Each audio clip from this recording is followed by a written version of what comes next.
Muy bien, jovencitos, vamos a continuar con... Muy bien, empezamos entonces con el primer ejercicio, tema análisis dimensional. Veamos. Dice, siendo la expresión homogénea, calcule la fórmula dimensional de P, siendo W potencia, V velocidad, M masa y E un número real, que sería el número de Neper, ¿no? La base de los logaritmos neperianos. Bien, en primer lugar tenemos acá una expresión, y como es dimensionalmente homogénea, eso significa entonces que podemos nosotros establecer lo siguiente. Podemos decir que la fórmula dimensional de la parte izquierda, ¿ya? La fórmula dimensional de W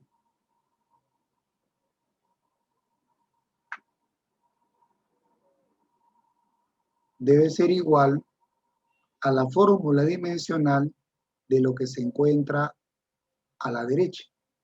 En este caso sería X multiplicado por P y multiplicado por E a la M por V cuadrado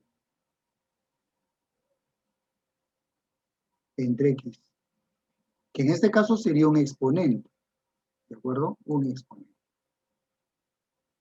¿Está? Como es homogénea, definitivamente debe cumplirse. Ahí está. La notación en lo que corresponde a fórmula dimensional. ¿Está? Muy bien. Y ahora lo que tenemos que hacer es simplemente reemplazar. Pero acá hay un detalle. En el lado derecho tenemos un producto de cantidades físicas, donde por la propiedad, si yo tengo un producto de cantidades, la fórmula del producto equivale al producto de cada una de las fórmulas. ¿Correcto? Obviamente sería la fórmula de X por la fórmula de P, que es lo que me están pidiendo, y por la fórmula de E elevado a. El problema es que yo no conozco la fórmula de X, porque a mí no me dicen qué significa X, qué cantidad física representa X. Obviamente, como no está, no voy a suponer que es la unidad. Mucho cuidado ahí. Entonces, lo primero que vamos a tener que hacer es encontrar la fórmula dimensional de X. Entonces, a esta expresión la podemos llamar una expresión 1. Ahora, obviamente, cuando nosotros tenemos un exponente, recordemos que el exponente nos indica el número de veces que la base se va a multiplicar. Por lo tanto, como esta expresión que ven acá, esta expresión resulta ser un exponente, esto viene a ser un número real. Y recordemos que la fórmula dimensional de un número real es la unidad. Entonces, por acá tenemos lo siguiente, la fórmula dimensional. La fórmula dimensional de M por V cuadrado entre X, ¿correcto? Esto viene a ser la unidad porque se trata de un número.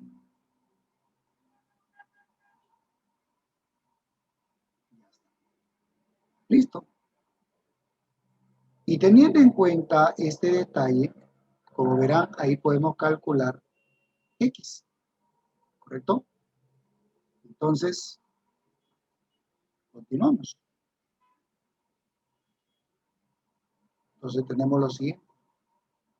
La fórmula dimensional de M es masa, sabemos que es M, mayúscula. Luego viene la fórmula dimensional de V, que es velocidad, pero está elevada al cuadrado. Indica que el V se va a multiplicar 2 veces, entonces sería LT a la menos 1 elevado al cuadrado. Todo dividido entre la fórmula dimensional de X, que lo puedo pasar al otro lado, ya que multiplica al 1. Entonces, tendríamos lo siguiente. Que la fórmula dimensional de X sería igual a M y el LT a la menos 1 lo elevo al cuadrado, sería L cuadrado por T a la menos 1. ¿correcto? Entonces ya tengo el término X, entonces ya puedo reemplazar en la ecuación 1. Entonces reemplazando en 1 tendríamos lo siguiente. A ver, en este caso sería potencia. Potencia sería trabajo entre tiempo, ¿correcto? El trabajo es ml cuadrado t a la menos 2 entre el tiempo, nos quedaría entonces m por L cuadrado por T a la menos 3. Esto debe ser igual a la fórmula dimensional de X, que ya lo tenemos. M por L al cuadrado por T a la menos 2. Todo por la fórmula de P. Y por la fórmula de E, como es un número real, es 1. Elevado a cualquier exponente sería 1. Listo. Y con esto, como ustedes verán, podemos cancelar M y el L cuadrado. Y ya tenemos la fórmula de P, que es lo que nos están pidiendo. Entonces, la fórmula de P finalmente resulta ser el T a la menos 2 pasa a dividir y nos queda T a la menos 2. Con lo cual, el problema estaría resuelto. Tema, análisis dimensional. Veamos el siguiente ejercicio. Un problema de vectores. A ver, dice, hallar el vector unitario de la resultante de los vectores mostrados en el cubo. Ojo que estamos hablando que es un cubo. Pero como ustedes verán, no me están dando la arista del cubo. ¿Correcto? No me están dando la arista del cubo. Obviamente, como me están pidiendo el vector unitario, recordemos cómo encontrar el vector unitario. Si nosotros, por ejemplo, tenemos un vector cualquiera, ¿no? Por ejemplo, yo tengo un vector. En este caso, por ejemplo, podría ser un vector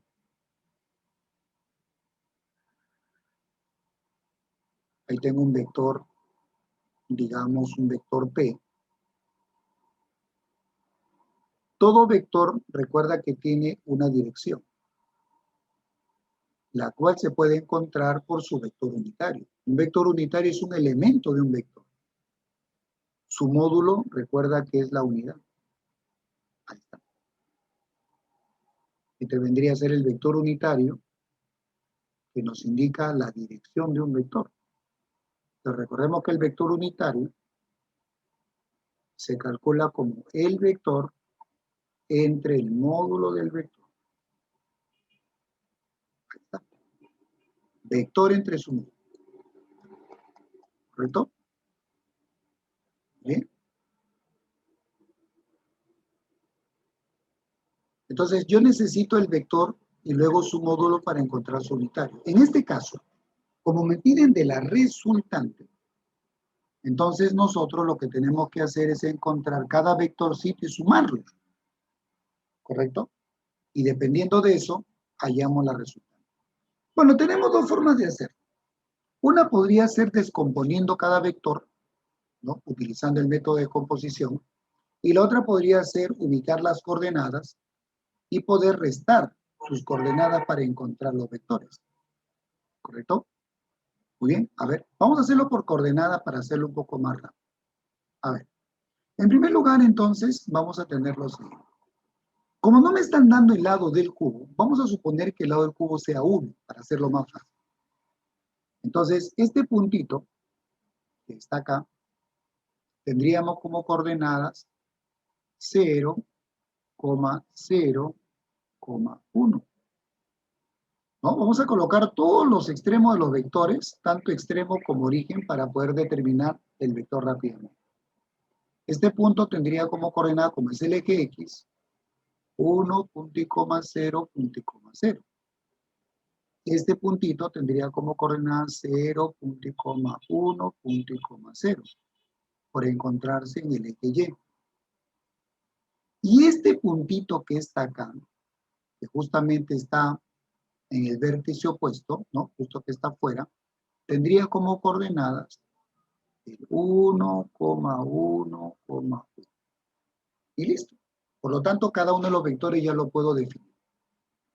A ver, el vector A, ¿correcto? El vector A sería pues el punto final que es 0, punto y coma, 0, punto y coma 1 menos el punto inicial que sería 1, punto y coma 0, punto y coma 0. Nos da entonces menos 1, punto y coma 0, punto y coma 1. Bien, el vector B tendría lo siguiente. El punto final sería 1, punto y coma 1, punto y coma 1 menos el punto inicial para el vector B que sería el 1, punto y coma 0, punto y coma 0. Y esto nos da 0, punto y coma 1, punto y coma 1. Luego tenemos el vector C, cuyo extremo sería el 1, punto y coma 1, punto y coma 1, menos 0, punto y coma 1, punto y coma 0. Nos va a quedar entonces 1,0, 1. Ya está. Y el vector D tendría como coordenadas el punto final que es 0, punto y coma 1, menos 0, punto y coma 1, punto y coma 0. Lo cual nos va a dar 0, punto y coma menos 1, punto y coma 1.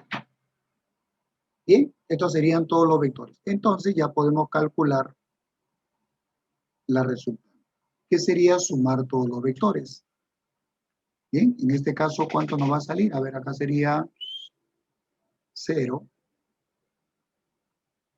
Luego nos va a quedar 1, 0. Y finalmente nos va a quedar 4.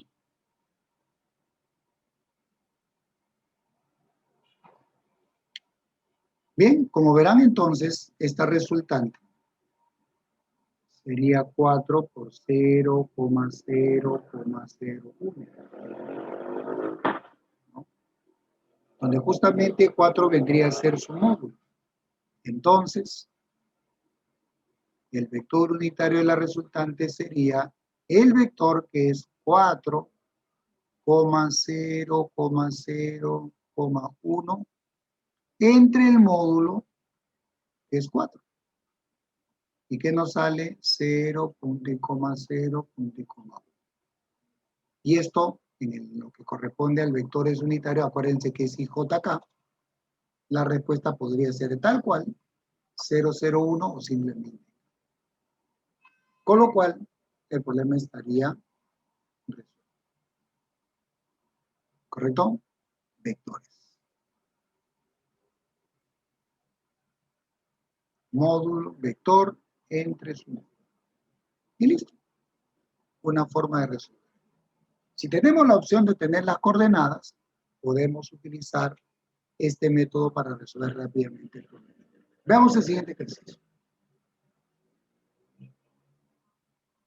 A ver, un problemita de M. Rubén dice, una partícula que parte al reposo recorre 160 metros en los 4 primeros segundos.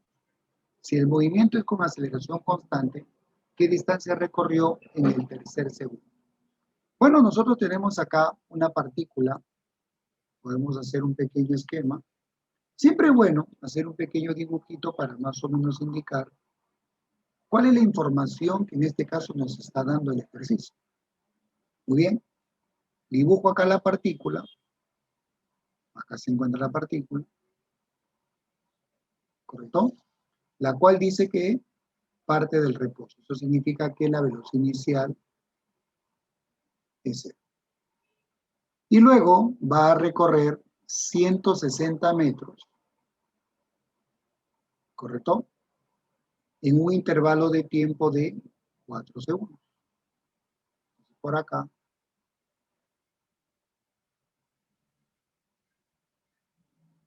Acá tenemos un tiempo de 4 segundos. Estamos hablando de una distancia de 160 metros. Y nos piden determinar la distancia que recorre en el tercer segundo. O sea, más o menos, nos dicen lo siguiente, ¿no? Si esto yo lo divido en 4 partes, Bien, la tercera parte sería esta. En un intervalo de 1 segundo que corresponde al tercer segundo. Ya está. Eso es lo que me están pidiendo. Pero no olvidemos que viaja con una cierta aceleración constante que no sabemos cuánto. Y esta sería la distancia recorrida en el tercer segundo. Muy bien. Bueno, normalmente cuando en un problema de MRV, nosotros tenemos dos tramos que analizar. Lo que hacemos es lo siguiente. Primero hay que identificar que en un MRV la aceleración permanece constante. Entonces, como yo tengo dos tramos que voy a tener que relacionar matemáticamente, entonces yo creo que lo más recomendable en estos tipos de ejercicios es encontrar la aceleración. ¿Por qué? Porque la aceleración, como es constante, es válida en cualquier tramo del movimiento que en este caso yo vaya a analizar. Bien, por la información que tenemos para la distancia de 160 metros, podemos primero utilizar la siguiente ecuación. Observa. A ver. Decimos distancia recorrida igual a velocidad inicial por el tiempo más un medio de la aceleración por el tiempo. Ya que como no conocemos velocidad final, sería recomendable esta expresión. La distancia recorrida es 160. Como parte del reposo, esto sería 0. Un medio de la aceleración por 4 al cuadrado, 16, tiempo al cuadrado. Y con eso ya tenemos la aceleración, que sería 20 metros por segundo al cuadrado. Como me están pidiendo la distancia recorrida en el tercer segundo, recordemos que para eso tenemos una formulita. La distancia recorrida en el enésimo segundo, que es igual a la velocidad inicial más un medio de la aceleración por 2n menos 1. Donde n sería, pues, en este caso 3, ya que se trata del tercer segundo. Entonces ya puedo calcular la distancia recorrida en el tercer segundo. Nuevamente esto sería 0 porque parte el reposo. Tendríamos entonces un medio de la aceleración, que es 20. Y como n vale 3, 3 por 2, 6 menos 1, 5. Y la respuesta sería 50 metros. Y listo. Con esto, el problema estaría totalmente resuelto. ¿No de acuerdo? Veamos el siguiente ejercicio.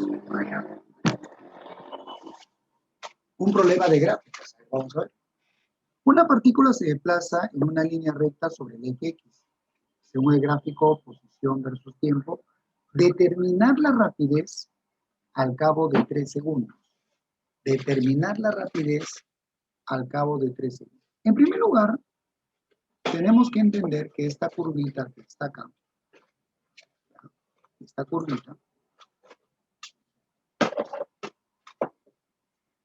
curvita que está acá,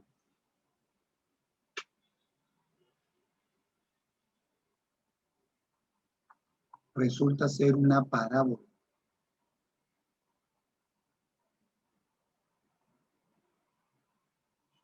¿Ya? Una parábola. Entonces, si es una parábola,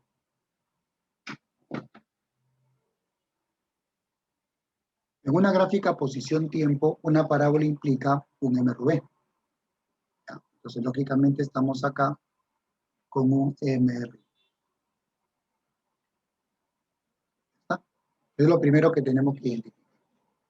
Entonces, si yo quiero la rapidez, en primer lugar, como tengo como datos coordenadas, lo primero que tengo que hacer es definir mi ecuación de movimiento. X igual a X sub 0 más velocidad inicial por el tiempo más un medio de la aceleración por el tiempo al cuadrado. Y su ecuación de velocidad sería V igual a V inicial más A por T. Entonces, como a mí me están pidiendo la rapidez para 3 segundos, yo voy a tener que usar la ecuación de velocidad. Pero necesito encontrar la aceleración y la velocidad inicial. ¿Correcto? Entonces yo tengo acá una ecuación 1 y tengo acá una ecuación 2. Entonces, lo que voy a hacer es trabajar primero en la ecuación 1. Y voy a tabular. En primer lugar, nos podemos dar cuenta en el gráfico que la posición inicial es 0, ya que la curva está pasando por el origen de corriente. Para tiempo 0, la posición inicial es 0. Pues acá no hay problema. Pero yo no sé si la velocidad inicial es 0. Nadie me está diciendo que este punto, el 0, es el vértice. Hay que tener cuidado. Por lo general, la mayoría de alumnos confunde y dice, ya partió el reposo. No. Salió del origen de coordenadas. Pero eso no significa que haya partido del reposo. Mucho cuidado ahí. Entonces, vamos a tabular. Primero, podemos darnos cuenta de algo. Este puntito nos está diciendo que para tiempo 2, la posición es 14. Entonces reemplazamos. Nuestra primera ecuación sería así. El X tomaría el valor de 14 igual a velocidad inicial por el tiempo que es 2 más un medio de la aceleración por 2 al cuadrado que sería 4. Pues acá tendríamos, a ver, acá te va a quedar 2, si saco mitad te va a quedar 7 igual a V sub 0 más A. ¿Está bien? Acá 4 de 2, saco mitad y te va a quedar 7 igual a V sub 0 más A. Luego, nos vamos al siguiente. Tabulamos otra vez. Este puntito que está acá, nos está advirtiendo que para tiempo 4 la posición es 36. Entonces, colocamos por acá 36 igual a V inicial por 4 más un medio de la aceleración por 4 al cuadrado, que sería 16. ¿Está? Y luego podemos nosotros ya simplificar. Acá nos va a quedar 8 y podemos sacar cuarta. Cuarta de 36 sería 9. Acá te va a quedar cuarta V sub 0. Y acá como queda 8, acá sería 2. Muy bien. Entonces tenemos esta ecuación. Alfa, y tenemos esta ecuación beta. ¿Correcto? Entonces podemos tranquilamente restar beta menos alfa. Si restamos beta menos alfa, tranquilamente sería 9 menos 7 sería 2. El V sub 0 se va y te queda A. Como verán, ya tengo la aceleración. Y luego reemplazamos para poder encontrar la velocidad inicial. Reemplazamos en alfa en beta. A ver, reemplazamos en alfa y tranquilamente reemplazamos en alfa.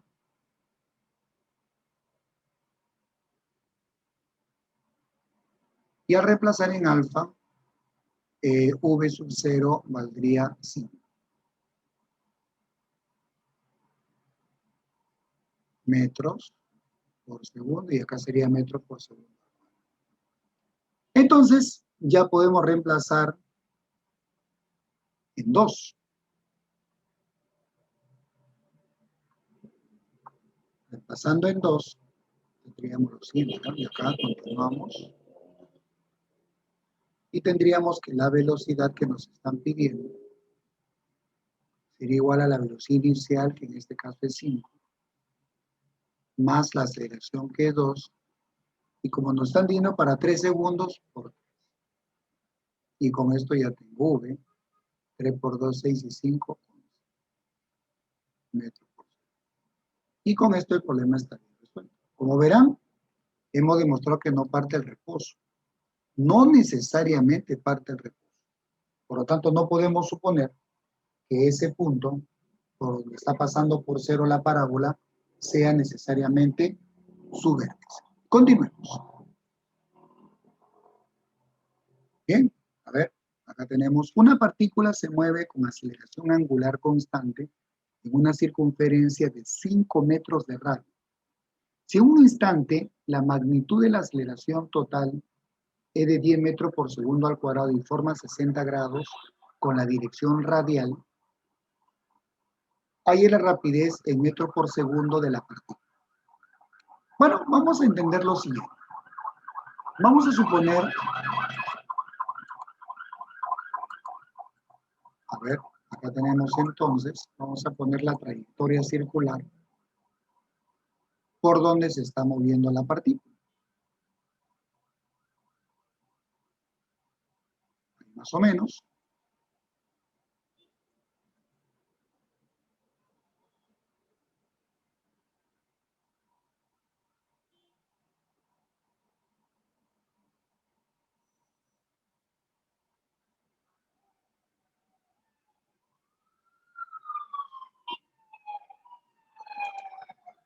¿Está? Y acá tenemos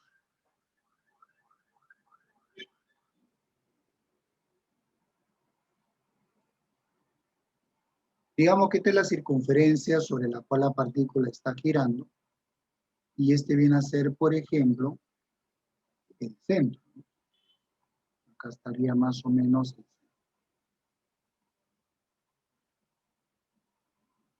Entonces, dice que se mueve, ¿no? Una partícula se mueve con aceleración angular constante. ¿Listo? Si en un instante la magnitud de la aceleración total es, halle la rapidez en metros por segundo de la partícula en ese instante. Muy bien.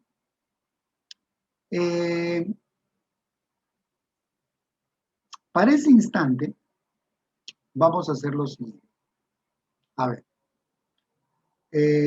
Ya. Podemos tomar una situación, porque no nos dan específicamente la ubicación. Esta es la dirección radial. Y digamos que la partícula la ubicamos en esa posición. ¿Correcto? Acá está la partícula. Digamos que está girando en sentido antihorario. ¿Correcto? Muy bien. Si es así, entonces, por acá vamos a tener su vector velocidad, que es justamente su valor lo que me están pidiendo. Recuerda que la velocidad es tangente a la trayectoria. Ahí está. Y el valor de esta velocidad me están pidiendo. Muy bien. Ahora, recordemos que cuando una partícula está viajando en una circunferencia, el hecho mismo de que viaje en una circunferencia implica que la partícula, ojo, la partícula va a tener aceleración, por lo menos una aceleración radial que mide el cambio de dirección de la partícula. ¿Correcto está ahí? El cambio de dirección. Pero recordemos que si solo viaja cambiando constantemente su dirección, la aceleración sería la llamada aceleración normal o centrípeta, que sería formando 90 grados con la velocidad, y por ende estaría sobre el radio. Pero dice que la aceleración ya no está sobre el radio, sino que está formando 60 grados con la dirección radial. Eso significa entonces que esta partícula está viajando con una aceleración que también está modificando, ¿qué cosa? Está modificando también la rapidez de la partícula. En este instante, su vector aceleración dice que debe formar, este es el vector aceleración, que en este caso es 10, está formando un ángulo de 60 grados con la dirección radial. Eso significa entonces que la aceleración total tiene dos componentes. Una dirección tangente y otra dirección radial. Entonces procedemos a descomponerlo, ya que necesitamos esa componente. Y como me están pidiendo la rapidez, una de estas dos componentes se relaciona con la rapidez que tiene en este instante la partícula. Y esa viene a ser, en este caso, la componente radial, la llamada aceleración centrípeta. Muy bien. En ese instante, entonces, dibujamos las componentes de aceleración. Acá vamos a tener una, ¿correcto? Y acá, en la dirección tangente, vamos a tener otra. Ahí está. Prácticamente es un problema geométrico. Bien. La centrípeta existe porque hay cambio de dirección permanente, por eso la circunferencia. Y la tangencial existe porque la rapidez va a ir cambiando. Bien. Acá tenemos entonces la aceleración centrípeta normal y esta es la aceleración tangencial. ¿Cuál es la que se relaciona con la rapidez? La aceleración centrípeta, porque tú recuerdas que la aceleración centrípeta, ¿correcto? La aceleración centrípeta es igual a v cuadrado entre el radio. ¿Correcto? V cuadrado entre el radio. Y listo. Ya está. Y justamente el radio ya lo tengo, que en este caso viene a ser 5 metros. Ahora, del triangulito, te das cuenta que la aceleración centrípeta del triángulo notable resulta ser ¿cuánto? Como la hipotenusa es 10 y se lo pone a 30, sería 5. Entonces, reemplazamos. Tendríamos 5 igual a v cuadrado entre el radio, que es 5. Y con esto, la rapidez vendría a ser raíz de 25, ¿no? En este caso va a salir 5 metros por segundo. Con lo cual, el problema estaría resuelto.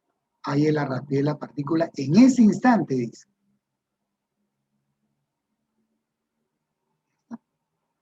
Entonces, todo lo tenemos que trabajar solamente en ese instante.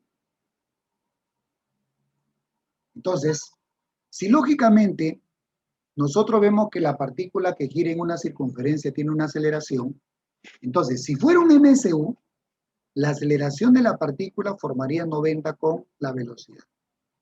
Porque solamente habría aceleración centrípeta, ya que en el MSU, obviamente la rapidez no cambia. Correcto. Pero como acá la aceleración forma un ángulo con el radio, definitivamente no se trata de un MSU, sino en este caso un MSV, donde la aceleración tangencial del módulo permanece constante. ¿Cómo vamos, José? Tenemos 4 minutos con 50 segundos. Bien, nos alcanza todavía para otro problemita. Ok. ¿Listo? Continuamos entonces. Bien. Entramos al tema de estática. ¿Correcto? Dice, la barra homogénea de 12 newtons se encuentra en equilibrio. Ojo, en equilibrio. Sobre una pared lisa, determinar el módulo de la fuerza normal que ejerce la pared sobre la barra. Muy bien, cuando un cuerpo se encuentra en equilibrio, ya sea una partícula, un bloquecito, una esfera, o en este caso una barra, lo primero que tenemos que hacer es su diagrama de cuerpo libre. Entonces lo primero que hacemos es dibujar las fuerzas. Bueno, primero, ya saben, se dibuja el peso, que es la fuerza de gravedad vertical y hacia abajo. Donde, como es una barra homogénea, el peso se dibuja en su punto medio. En este caso, por acá, más o menos aproximadamente dibujamos el peso, que sería vertical y hacia abajo. Ahí tenemos. Luego, en el piso, que es rugoso, estará la normal, ¿correcto? Y además, la fuerza de fricción que impide que la barra deslice en este piso horizontal hacia la derecha. Esta barra tiende justamente a rebalar hacia la derecha.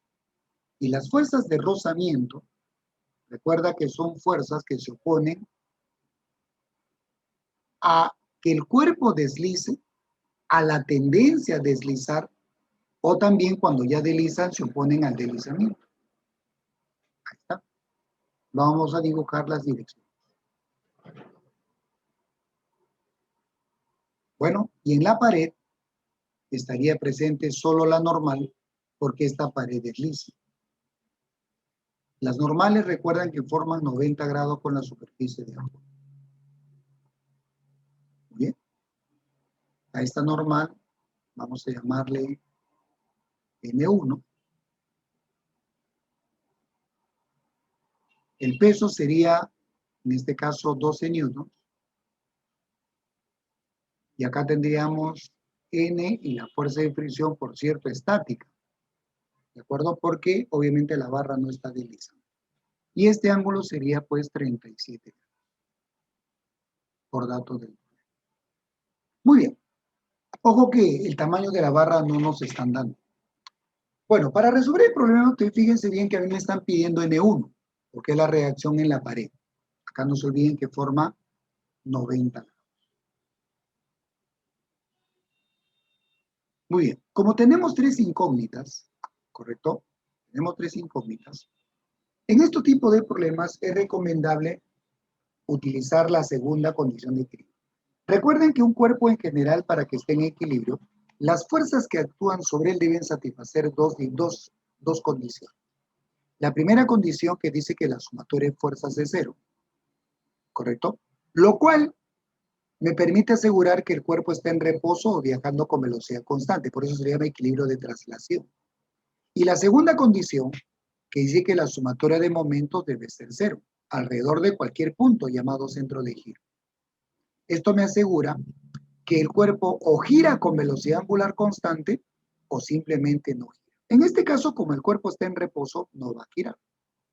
Entonces, en este problema, como tenemos tres incógnitas, me convendría utilizar mejor la segunda condición de equilibrio, que vendría a ser la sumatoria de momentos. Para eso, mira, como yo quiero calcular N1, lo que voy a hacer es elegir este punto donde están actuando la fuerza de rozamiento y la normal como centro de giro. ¿Por qué? Porque en este caso, ¿correcto? Porque en este caso,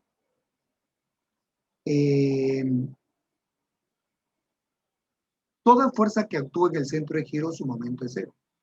Si yo voy a resolver el problema por momentos, entonces necesito que algunos momentos se anulen.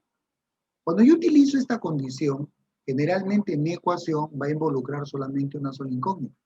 Es lo que se trata en todo caso. Entonces por acá, que este punto sea mi centro de giro. Bueno, debido al equilibrio de esta barra, para resolver, como le decía, el equilibrio, lo que vamos a hacer es utilizar las condiciones de equilibrio. Por un lado, la sumatoria de fuerzas debe ser igual a cero, y por otro lado, sumatoria de momentos o torques respecto a un centro de giro debe ser cero. En este tipo de problemas, como hay muchas incógnitas, conviene mejor empezar o trabajar con la segunda condición. De esta manera, lo primero que tenemos que hacer es elegir de manera conveniente el centro de giro. Recordemos que cuando una fuerza actúa o pasa su línea de acción por el centro de giro, su momento es cero. Entonces, como yo quiero calcular N1, y yo tengo el peso como dato, me convendría a mí utilizar, tomar como centro de giro este punto por donde pasa la fuerza rozamiento estática y la normal, ya que no la conozco. Y si no la conozco, me conviene que su momento sea cero. Ahora, no te olvides lo siguiente. Cuando yo quiero calcular el torque o el momento, por ejemplo, yo tengo acá, digamos, la distancia. ¿Ya? Yo tengo acá la distancia. ¿Ya? Tengo acá, por ejemplo, la fuerza que se está aplicando. Lo normal es que cuando obviamente yo calculo un momento, la fuerza con la distancia deben formar 90 grados. Y el momento sería fuerza por distancia. Pero cuando no es así, entonces podemos nosotros resolverlo de esta manera, de una manera más rápida. Este es el centro del giro. Entonces, esta viene a ser la fuerza, esta viene a ser la distancia y este es el ángulo. Entonces, el momento sería fuerza por distancia por el seno del ángulo. En este caso, no olvidemos, ¿ya? No olvidemos que si el giro es horario, el momento es negativo, y si es antihorario, el momento será positivo. ¿Bien? En este caso, entonces, lo que vamos a hacer es lo siguiente. Como no me dan la longitud de la barra, vamos a asumir una longitud 2L. De esta manera, entonces, como acá está el peso actuando en el punto medio, a cada partecita la vamos a llamar L. Entonces, como ustedes verán, el peso, por ejemplo, que vale 12, está actuando a una distancia L del centro de giro y está formando la fuerza con la distancia un ángulo de 53.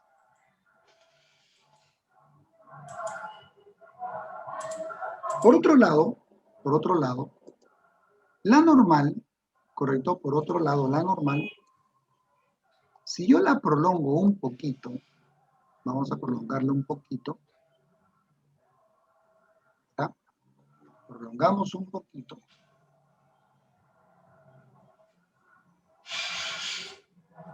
y nos vamos a dar cuenta que la fuerza con la distancia, ¿pero qué distancia hay? La normal está actuando a una distancia 2L del centro de giro. Y el ángulo que forma esa fuerza con la distancia es 37. Ya está. Entonces ya puedo aplicar la formulita sin ningún problema. Pero ahora veamos los giros. En este caso, mira, 12, si tú te desplazas hacia abajo y giras hacia el punto O, vas a poder darte cuenta que el giro es antihorario. Y si N, tú te desplazas en la dirección de N a la derecha y giras hacia el punto O, te vas a dar cuenta que el giro es horario. Entonces tú vas a tener acá un momento antihorario y un momento horario. Debido al equilibrio, la sumatoria de momentos respecto al punto O debe ser 0. Recuerda que es un cálculo vector. Entonces empezamos. A ver, veamos el 12. Tenemos 12 por la distancia que es L por el seno de 53. Su momento es positivo. Ahí está. Luego viene más el momento de N1, pero como el momento es negativo, menos N1 por la distancia que sería 2L y todo por el seno de 37. Y esto debe ser 0. Porque como está en equilibrio, no se mueve, no gira. Como tú verás, L se cancela tranquilamente. ¿Está? Y vamos a tener entonces lo siguiente. A ver, 12 por el seno de 53, que sería 4/5. Y el negativo lo paso para el otro lado y te va a quedar 2 veces N1 por el seno de 37, que sería 3/5. Y con esto ya podemos calcular N1. El 5 se cancela, como tú estás viendo. Y acá sería 3 por 2, 6. Y N1 valdría 8 newtons. Con lo cual, el problema estaría... Ya está. ¿Qué estamos recordando? El tema de estática. ¿De acuerdo? Básicamente, aplicado a la segunda condición de Bien. Continuemos. A ver. Dice, un bloque sube por un plano inclinado que hace un ángulo de 37 grados. ¿Ya? Hace un ángulo de 37 grados con horizonte. Ok. Luego de ser lanzado con una rapidez inicial de 15 metros por segundo, ¿cuánto tiempo en segundo tarda en alcanzar su máxima altura si el coeficiente de rozamiento entre el bloque y el plano es de 0,3? Se entiende coeficiente cinético. Gravedad 10 metros por segundo al cuadrado. Este es un problema clásico que puede ser de esta manera en un plano horizontal o en un plano vertical, donde vamos a combinar la cinemática con la dinámica. ¿Por qué? Porque en ambos interviene la aceleración. O sea, estamos en el caso de un MRV, donde utilizando lo que son las fuerzas y aplicando dinámica, encontraremos la aceleración para después aplicar una fórmula del MRV y poder encontrar lo que nos pide. Entonces, en este primer gráfico, lo que vamos a hacer es primero el diagrama de cuerpo libre para poder encontrar la aceleración con la cual está subiendo este bloquecito. Entonces, ¿qué hacemos primero? Ya tú sabes, el diagrama de cuerpo libre. Recuerda que la primera fuerza es el peso. Entonces, por acá dibujamos primero el peso del bloquecito. Ahí está. Dibujamos el peso. Fuerza vertical y hacia abajo. Luego tenemos la normal debido al apoyo en la superficie. Bien, la normal la podemos dibujar así, saliendo de la superficie. Y luego la fuerza de fricción, recuerda que cuando desliza, la fuerza de fricción se opone a la dirección de movimiento. Por lo tanto, la fuerza de fricción la podemos dibujar de la siguiente manera. Como está subiendo, la fuerza de fricción estaría hacia abajo. Bien, vamos a completar entonces las direcciones. Listo. Muy bien. Esta vendría a ser la normal. Esta es la fricción, por cierto, cinética. Y acá el peso. Obviamente, como no me dan la masa, voy a asumir una masa M. Y el peso sería 10 M. Masa por la gravedad. Muy bien. Para poder encontrar la aceleración que tiene el bloquecito, como el cuerpo viaja en línea recta, recordemos algo. Cuando un cuerpo viaja en línea recta, la aceleración es paralela a la línea recta y lógicamente va a favor de la fuerza neta. Como el cuerpo está viajando a lo largo del plano inclinado, entonces la fuerza resultante va a ser paralela al plano inclinado. Eso significa entonces que el peso, que no es ni paralelo ni perpendicular, lo tenemos que descomponer. Para eso entonces vamos a dibujar las componentes del peso. En este caso, dibujando las componentes, tendríamos una componente paralela al plano y una componente perpendicular al plano de deslizamiento. Es decir, a lo largo de la normal. Ahí está. Procedemos a la descomposición. ¿Correcto? Es decir, nuestros ejes van a estar sobre el plano y perpendicular al plano. Ahí está. ¿Listo? Y el ángulo de 37, por geometría, aparece por acá. ¿Por qué? 37, acá sería 53, por lo tanto, este angulito sería 37. Entonces, la componente que está al frente, paralela al plano inclinado, ¿correcto? Se lo pone a 37, por lo tanto sería del triángulo notable 6M. Y el que está al costado de 37, que se lo pone a 53, sería 8M. Esto ya no cuenta. ¿Muy bien? Entonces, tranquilamente nosotros ya podemos resolver el ejercicio. Por un lado, entonces, Para las fuerzas perpendiculares a la dirección de movimiento, tenemos pues que estas componentes, estas de acá, se cancelan, ya que no hay movimiento en esa dirección. Por lo tanto, de ahí sacamos que n sería 8b.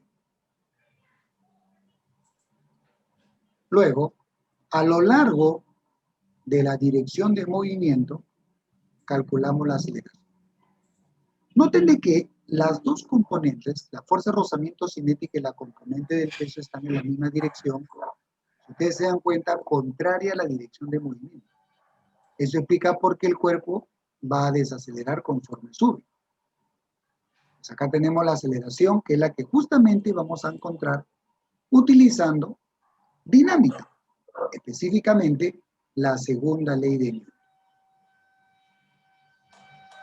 A ver, en este caso tendríamos lo siguiente. ¿Cuál es nuestra formulita? La sumatoria de fuerzas o fuerza resultante debe ser igual a la masa por la aceleración. Continuamos. Tenemos acá, pero para esto primero vamos a hacer lo siguiente. Cuidado. Ya que va a participar la fuerza de fricción, vamos a calcularla primero, ya que tenemos el coeficiente. Recordemos que la fuerza de rozamiento cinética es el coeficiente cinético por la normal. ¿Correcto? Coeficiente cinético por la normal. Y esto entonces sería lo siguiente. El coeficiente cinético es 0,3 multiplicado por la normal, que es 8 veces la masa. Esto nos sale 2,4 veces la masa. Ahora sí, aplicamos la segunda ley de Newton. A ver por acá. Tenemos que la sumatoria de fuerzas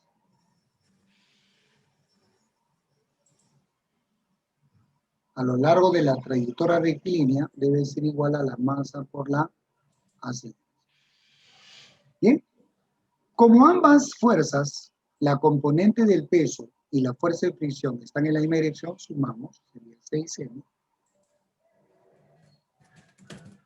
más la fuerza de fricción, que sería 2,4m, debe ser igual a la masa por la aceleración. Con esto entonces ya podemos calcular la aceleración. La masa se cancela y acá te queda que la aceleración sería 8,4 metros por segundo al cuadrado. Ya está. He aplicado dinámica para encontrar la aceleración. Bien, ahora nos vamos a la parte de la cinemática. Pero primero vamos a colocar los datos. Dice que el bloquecito, cuando obviamente esté en la parte inferior del plano, se lanza con una velocidad de 15 metros por segundo. Muy bien. Velocidad inicial de 15. La aceleración ya está, que está en contra del movimiento, es de 8,4 metros por segundo al cuadrado. Nos piden hallar el tiempo, vamos a calcular el tiempo t, ahí está, para el cual alcanza su altura máxima. La altura máxima significa que en el plano se va a detener.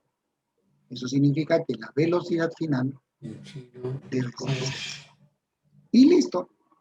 Y lo único que tengo que hacer ahora es elegir la fórmula apropiada para resolver el ejercicio. Por lo tanto, la formulita sería igual a la velocidad final igual a la velocidad inicial. En este caso, como está desacelerando, menos aporte.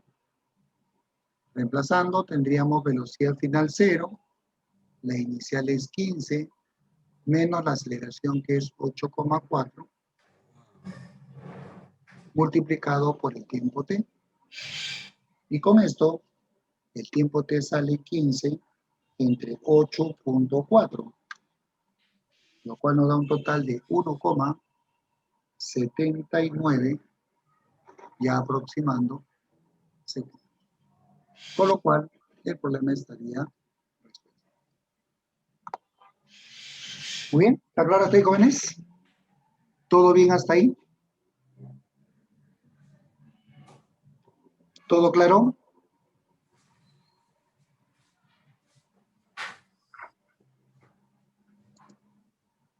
Muy bien, perfecto. Continuamos entonces. Bien, dinámica circular. Dice, un pequeño auto cuya masa es de 500 kilogramos recorre un puente semicircular.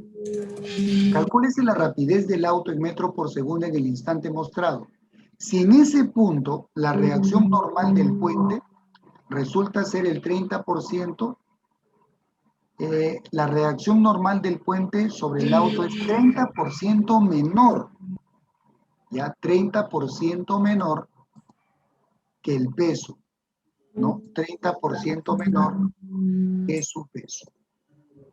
Bueno, 30% menor, ¿correcto? Eso significa que equivale al 70% del peso. Mucho cuidado ahí.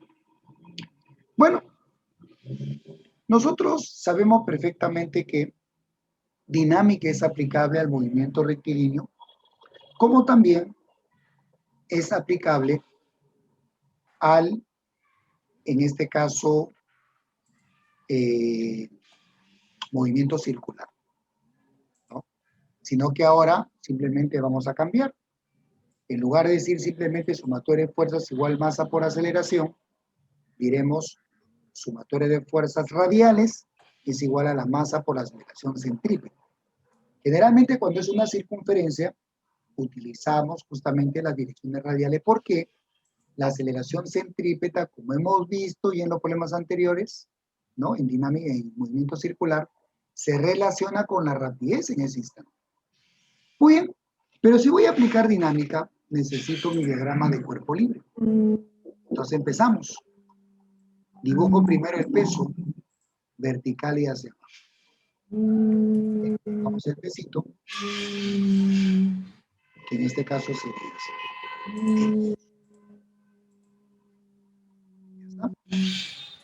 Luego tenemos la normal. En este caso sería a lo largo del radio, no se olviden, y saliendo de la superficie, por la forma en que está la superficie curva. Ahí está. Esas son las dos fuerzas que estarían participando. Ahí está. Muy bien. Acá tenemos la normal. Y acá tenemos el peso. En este caso, como el peso es, la masa es 500 y la gravedad es 10, estamos hablando de 5000 newtons.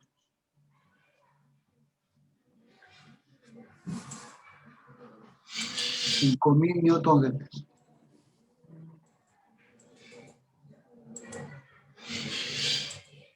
Ahí está. Muy bien, el ángulo, cuidado, el ángulo que forma el radio, tú te das cuenta, con la vertical es 37, por lo tanto, este angulito que está acá, es el que yo tengo acá, sería 53. Mucho cuidado. Ahora, para resolver el problema, recuerda que en dinámica circular se trabaja con dos ejes de una manera muy particular. Un eje va a ser el eje radial, que ya lo tengo marcado a lo largo de la normal, y otro es el eje tangente, no se olviden, ¿correcto? Recuerda que los ejes, para poder trabajar en dinámica, deben formar 90 grados. Entonces, mi otro eje estaría así. Este sería el otro.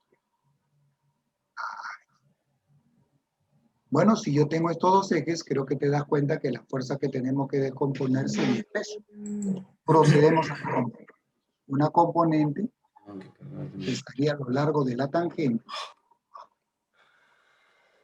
Ahí está, una componente a lo largo de la tangente.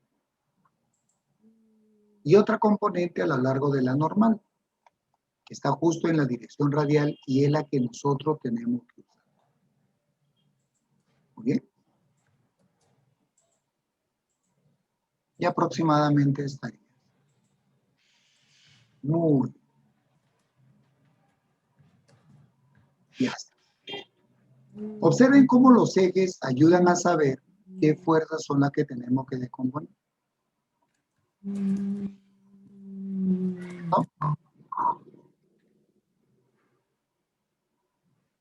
Muy bien. Y tranquilamente nos podemos dar cuenta que este angulito sería 37, ¿no es cierto?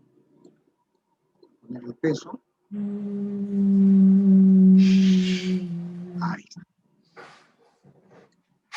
Tenemos el peso.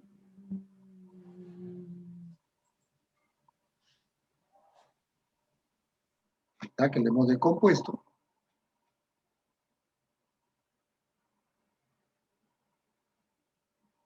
Y acá este angulito sería pues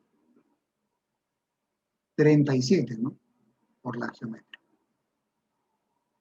¿Está? Entonces, esto ya no va a contar.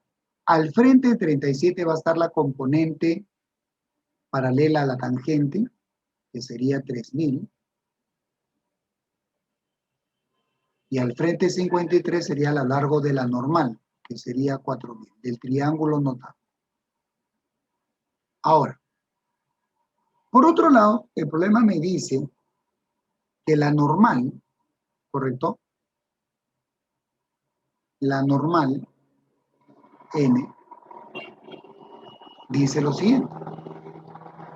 A ver, en el instante mostrar, si en ese punto la reacción normal del puente sobre el auto es 30% menor que su peso. 30% menos, o sea, yo le quito el 30% y me va a quedar el 70%. 70 sobre 100 del peso que es 5000. Con esto entonces ya tengo la normal. Lo cual nos sale ¿cuánto? A ver, cancelamos un par de ceritos.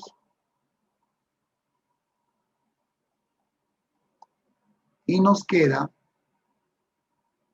un total de 3500. ¿Estamos de acuerdo? En este caso tendríamos entonces 7 por 5, 35. Y si cancelamos un par de ceritos, estamos hablando de 3500 newtons. Listo. Entonces la normal sería 3500. Ojo que no dice que sea el 30% del peso, sino que es 30% menor. Hay que tener cuidado. Bueno, obviamente como estamos en dinámica circular, automáticamente ¿qué hacemos? Aplicamos dinámica circular. La sumatoria de fuerzas radiales, ¿correcto? Sumatoria de fuerzas radiales debe ser igual a la masa por la aceleración centrípeta. Entonces, obviamente las que van siempre hacia el centro son las mayores. Entonces tendríamos acá lo siguiente: 4000 menos 3500 debe ser igual a la masa, que es 500, por la aceleración centrípeta. Recuerda, la aceleración centrípeta es v cuadrado entre el radio. Y el radio, por dato, es 50. Ya está. Y con esto calculamos v, tranquilamente. ¿Correcto? Ahí. Bien, acá nos va a quedar justo, mira, 500, ¿correcto? 4000 menos 3500, nos va a quedar 500, se va con el 500 y ya puedo calcular v. Que en este caso sería raíz de 50. Lo cual nos sale 5 raíz de 2 metros por segundo. Dinámica circular. ¿Cómo estamos, José?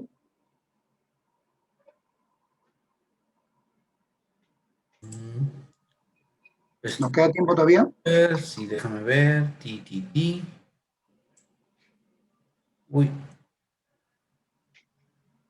No veo. Sí, pero sí debe ser todavía, creo. Sí, unos 10 minutos nos debe quedar todavía. 10 todavía. Perfecto. Continuamos entonces. A ver, veamos. Otro problema de dinámica que tiene un problema muy interesante. Dice, determínese la rapidez máxima permitida en una curva en una carretera de radio 210 peraltada, con un ángulo alfa tal que tangente de alfa es 7/24. La rapidez máxima permitida en una curva peraltada en un camino es la rapidez con la que un vehículo debe transitar para que no exista fuerza de rozamiento lateral en sus neumáticos. Es decir, cuando la pista peraltada implica una pista media inclinada. Ustedes habrán visto en algunas autopistas, por ejemplo, el intercambio vial que está por el Jockey Plaza, habrán visto cómo los autos pasan a alta velocidad debido a que las pistas se han diseñado con un cierto ángulo. Ese ángulo de inclinación se llama peralte y se colocan justamente para que los autos puedan pasar por esas curvas a alta velocidad. ¿Correcto? Y acá yo estoy poniendo un gráfico de una vista frontal de un auto que está viajando en una pista inclinada. Prácticamente el movimiento del auto es como si estuviera pues viajando en el interior de un cono. Prácticamente como si estuviera viajando en el interior de un cono. Es decir, algo más o menos así.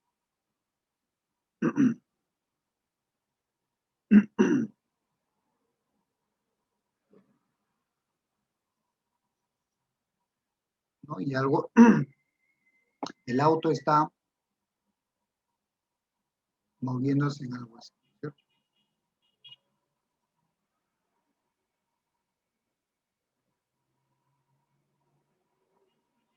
Y el auto pues es como este bloquecito que voy a colocar acá.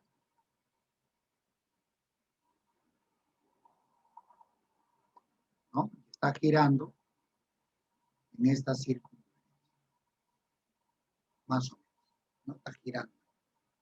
Y el ángulo alfa sería, ¿correcto? No desliza en el plano, lo que se está moviendo, ¿no? En esa pista inclinada. Bien, por datos del problema, el radio, que vendría a ser esto, que esto lo voy a poner acá, el radio es 210 metros, ¿no? Y esto está girando, digamos. Muy bien. Entonces, el auto, como está girando en especie de una circunferencia horizontal, como ustedes verán, tiende a salir disparado, ¿no? A lo largo del plano inclinado. Pero dice que la velocidad máxima es para que justamente eso no se logre, lo cual significa que lateralmente la fuerza de fricción no se va a manifestar. A pesar de que el terreno es rugoso, como no va a tener tendencia a deslizar en forma lateral a lo largo del plano inclinado, mi diagrama de fuerza sería solamente lo siguiente. Primero tendríamos el peso, vertical y hacia abajo. Acá tendríamos el peso, vertical hacia abajo. Y luego tendríamos la normal, debido al apoyo en el plano inclinado.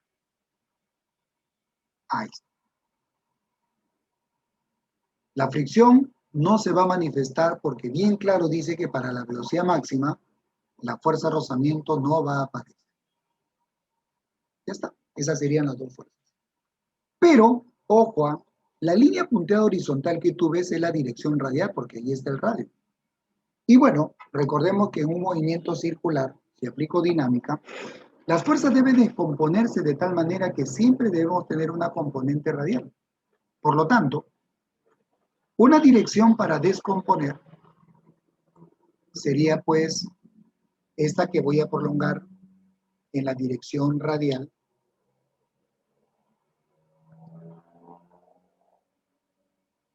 Y otra pues perpendicular. Los ejes deben ser perpendiculares. Entonces el otro eje tendría que ser un eje vertical, donde por cierto el cuerpo no se está moviendo. Por lo tanto, debido a estos ejes, se dan cuenta que el peso ahora ya no se va a descomponer. Lo que se va a descomponer es la normal. Por lo tanto, voy a tener acá una componente vertical, ¿ya? Una componente vertical, y voy a tener una componente horizontal, que es justamente la que va a estar a lo largo del radio. Cuidado con este tipo de ejercicio. ¿Bien? Ahí está. Listo. Bien, acá tenemos entonces una componente y acá otra componente. Muy bien. Esto viene a ser N. Y acá el peso que sería pues MG, que vamos a poner 10N. Listo. Entonces, esta normal la vamos a descomponer. El ángulo alfa, si tú te das cuenta, por la Z, aparece acá. Y como este ángulo es complemento de alfa, alfa aparece acá. Entonces, esta componente vertical sería N coseno de alfa. Y la componente a lo largo del radio, N seno de alfa. Y podemos darnos cuenta que estas dos que están en el eje vertical se van a cancelar. En este caso se van a equilibrar. ¿Correcto? ¿Está? Esas fuerzas deben equilibrarse porque el auto no se está moviendo en esa dirección. Recuerda que está girando en un plano horizontal. Por esa razón, no hay movimiento en la vertical.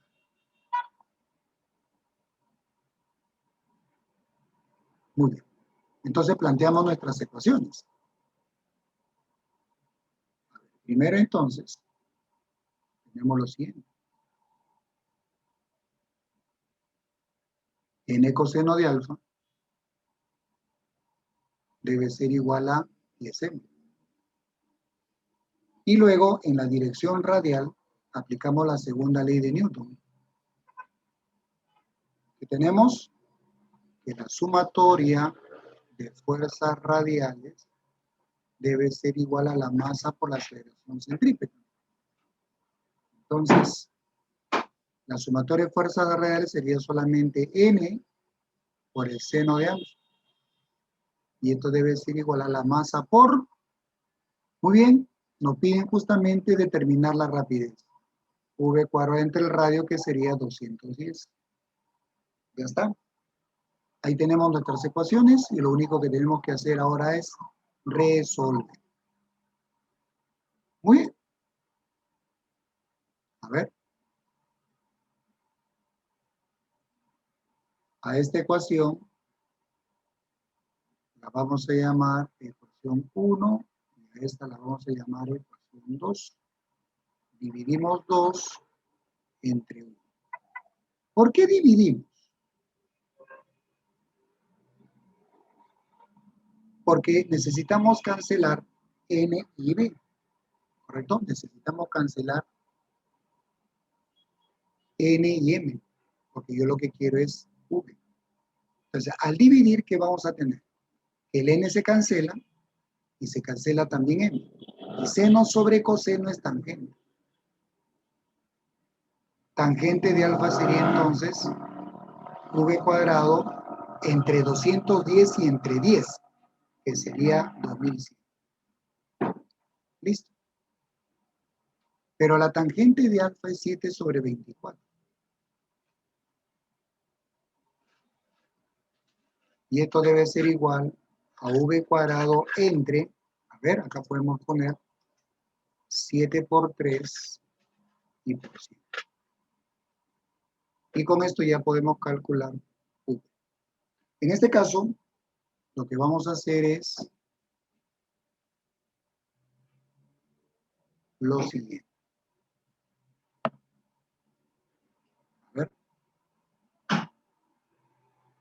A ver, acá tendríamos 24, que sería 8 por 3.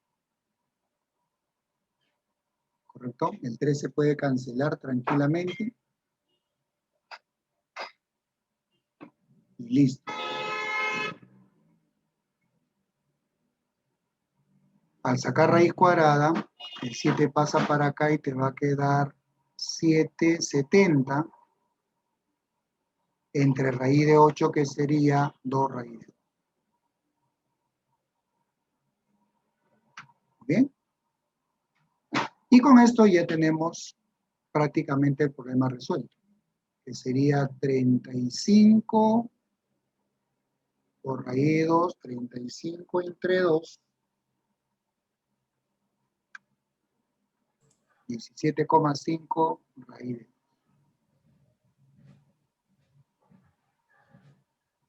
Y esa sería la respuesta al ejercicio.